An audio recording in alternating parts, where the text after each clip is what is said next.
Well, we're just a few days away from Black Friday and Cyber Monday, and of course you will find all sorts of deals everywhere you look online, but you won't be the only one looking to do some shopping. Cyber criminals will be gearing up, looking for opportunities to steal your information. And for more safety tips for this holiday shopping season, we want to bring in Chris Morales, head of security analytics at San Jose-based Vectra. We appreciate you coming on here, Chris. What are the biggest areas where people have their information stolen from them? Where are we most at risk? So obviously it's websites.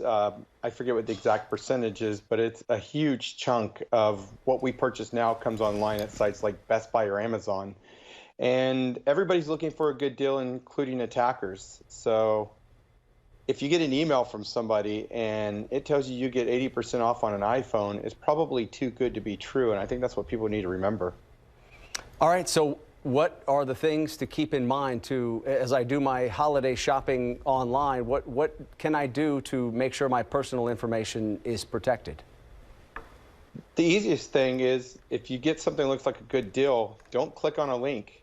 If you get something that says it's from Best Buy, it's better to go to the Best Buy website. Something else that I don't think people realize is that the websites aren't as secure as the mobile apps. And the FBI has put out a warning this year about something they call e-skimming, which is that attackers are compromising websites of things like Home Depot, Target, Ticketmaster. These are all companies where the back end was compromised and they could take your credit card. So that is a problem with websites and the vendors, but it's not a problem in the mobile apps. And more importantly, don't even use a credit card. Use something like PayPal or Apple Pay or Google Pay. It puts a layer so you don't lose that. Why is it so challenging for law enforcement to stay ahead of the tactics being used by cyber thieves, you think?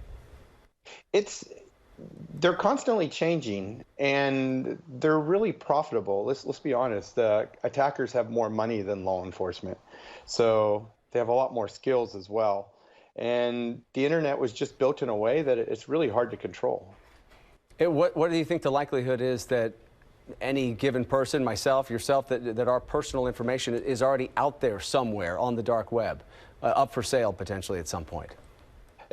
Not to sound scary, but I tell people it's not whether you are compromised or not, it's how many times.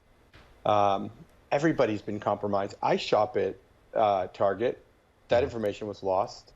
It's really due diligence. It's less of a case of is it out there and more of constantly making sure it's not being used in ways it shouldn't, which means things like credit checks, looking at your bank account, just tracking it on a very vigilant basis. Okay, but you're saying one of the important things to do is obviously make sure that you are on a secure website and try to resist the temptation to click on those links you get for the great deal from some retailer, right? Absolutely.